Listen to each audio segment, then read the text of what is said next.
एक अलग बाजार में कंफर्म नहीं करेंगे,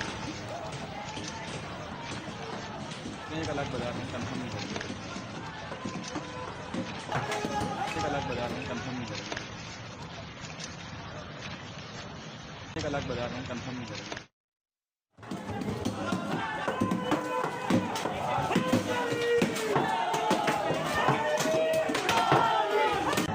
अमेरिकी कौंसल खाने को आग लगा दिया है। अमेरिकी कौंसल खाने कराची को आग लगा दिया है। अल्हम्दुलिल्लाह रहबर पर हमले का बदला लिया जा रहा है। ఇరాన్ సుప్రీం లీడర్ ఖమేనీ మరణంతో పాకిస్తాన్లో ఆందోళనలు భగ్గుమన్నాయి. కరాచీలోని అమెరికా కాన్సులేట్ పై దాడి చేశారు స్థానికులు. దౌత్య కార్యాలయం లోపలికి దూసుకెళ్లి ధ్వంసం చేశారు. పెద్ద సంఖ్యలో ఆందోళనకారులు యుఎస్ కాన్సులేట్ ను చుట్టుముట్టి రాళ్లు రువ్వారు. దీంతో అక్కడ పరిస్థితి తీవ్ర ఉద్రిక్తంగా మారింది. రంగంలోకి దిగిన పాక్ బలగాలు గుంపును చెదరగొట్టేందుకు టియర్ గ్యాస్ ప్రయోగించాయి. దీంతో యుఎస్ మిలిటరీ కాల్పులు జరిగింది.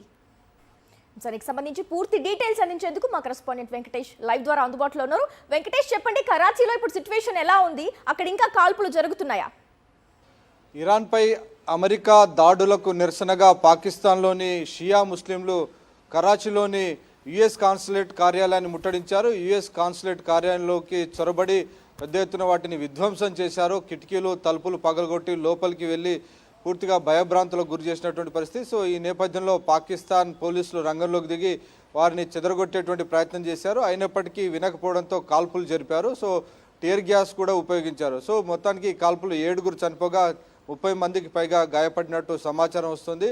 పాకిస్తాన్లోని అనేక చోట్ల ఈ షియా ముస్లింలందరూ కూడా ఇరాన్పై అమెరికా చేస్తున్నటువంటి దాడులను నిరసిస్తూ రోడ్లపైకి వస్తున్నారు. అనేక చోట్ల ఇది ఉద్రిక్తతలు దారితీసింది. ఏకంగా అమెరికా దౌత్య కార్యాలయం పైన దాడికి దిగడం ఇక్కడ తీవ్రమైనటువంటి కలకలాన్ని సృష్టించింది. వెంటనే పాకిస్తాన్ పోలీసులు రంగంలోకి దిగి అక్కడ ఉన్నటువంటి లోపలికి వెళ్ళి ధ్వంసం చేస్తున్నటువంటి వారందరిపైన కూడా కాల్పులు జరిపి 7 మట్టు పెట్టినటువంటి పరిస్థితి మనం చూస్తున్నాం. సో మొత్తానికి అనేక చోట్ల ఇరాన్కు మద్దతుగా షియా ముస్లింలు అనేక ప్రాంతంలో, ప్రపంచంలోని అనేక ప్రాంతాల్లో కూడా రోడ్లపైకి వచ్చి నిరసన వ్యక్తం చేస్తున్నారు. సో ఇరాన్ పూర్తిగా షియా ముస్లింల కంట్రీ. షియా ముస్లింలకు సంబంధించినటువంటి సుప్రీం లీడర్గా వీరందరూ కూడా అయతుల్లా ఖొమేనీని భావిస్తుంటారు. సో అయతుల్లా ఖొమేనీని చంపేసినట్టుగా అమెరికా ప్రకటించినటువంటి నేపథ్యంలో ప్రపంచవ్యాప్తంగా ఒక్కసారిగా షియా ముస్లింలందరూ కూడా బగ్గుమంటున్నటువంటి పరిస్థితి మనకు కనబడుతుంది. అయితే షియా ముస్లింలకు వ్యతిరేకంగా ఉన్నటువంటి పూర్తిగా ఈ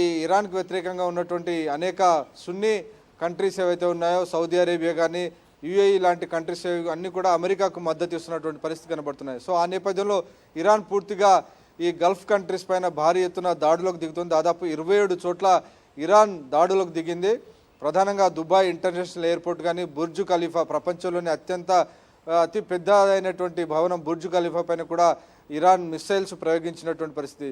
అలాగే అనేక వైమానిక స్థావరాలు, అమెరికాకు సంబంధించినటువంటి మిలిటరీ స్థావరాలు ఏవైతే ఈ చోట ఉన్నాయో, యుఏఈలో కానీ, సౌదీ అరేబియాలో కానీ, కువైట్, ఖతార్ ఇటువంటి ప్రాంతాల్లో అనేక చోట్ల ఈ వైమానిక స్థావరాలను, సైనిక స్థావరాలను అమెరికా ఏర్పాటు చేసుకుంది. సో వాటన్నిటినీ ఇరాన్ భారీ ఎత్తున దాడి చేస్తుంది. సో ఇరాన్ భారీ ఎత్తున దాడులు చేస్తున్న నేపథ్యంలో అమెరికా అధ్యక్షుడు ట్రంప్ స్పందించారు. ఈ దాడులు కనుక ఇలాగే కొనసాగితే ఇరాన్ చరిత్రలో కనీ విని ఎరగనంత విధ్వంసాన్ని ఎదుర్కోవాల్సి ఉంటుంది. భారీ ఎత్తున ఎప్పుడూ చూడనన్ని క్షిపణులను ఉపయోగించి ఇరాన్ను నాశనం చేస్తామని చెప్పి డొనాల్డ్ ట్రంప్ కూడా స్ట్రాంగ్ వార్నింగ్ ఇస్తున్నారు. సో మొత్తానికి అమెరికా ఇరాన్ మధ్య కొనసాగుతున్నటువంటి ఈ వారు చాలా భారీ స్థాయికి వెళ్ళేటువంటి అవకాశం కనబడుతుంది. సో దీని ఇంపాక్ట్ ఇతర దేశాలపైన కూడా పడింది. షియా ముస్లింలు కూడా నిరసనలు వ్యక్తం చేస్తున్నారు. ఇటు ఇండియాలో కూడా ప్రధానంగా ఇటు లక్నోలోను, కాశ్మీర్లో ఉన్నటువంటి శ్రీనగర్లో కూడా షియా ముస్లింలు రోడ్లపైకి వచ్చి నిరసనలకు దిగినటువంటి పరిస్థితి మనకు కనబడుతోంది. Thank you Venkatesh.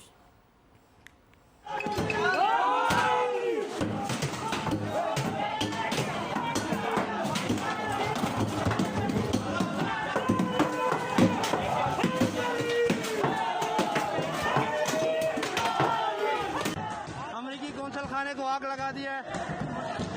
अमेरिकी कौंसल खाने कराची को आग लगा दिया है। अल्हम्दुलिल्लाह रहबर पर हमले का बदला लिया जा रहा है। పాకిస్తాన్లోని కరాచీలో ఉన్న అమెరికా దౌత్య కార్యాలయం వద్ద తీవ్ర ఉద్రిక్త పరిస్థితులు ఏర్పడ్డాయి. కాన్సులేట్ పై దాడికి దిగిన పాక్ పౌరులపై యుఎస్ మిలిటరీ కాల్పులు జరిపింది. ఈ ఫైరింగ్ లో 8 మంది చనిపోగా 30 మంది పాకిస్తాన్ పౌరులు గాయపడ్డారు. సాక్షి టీవీ ప్రసారాలను నిలిపివేయడం చట్టరీత్యా నేరం. సాక్షి టీవీ ప్రసారాల కోసం మీ స్థానిక కేబుల్ ఆపరేటర్ని వెంటనే సంప్రదించండి. DTHలో, ఇంటర్నెట్లో కూడా సాక్షి టీవీ ప్రసారాలను వీక్షించవచ్చు.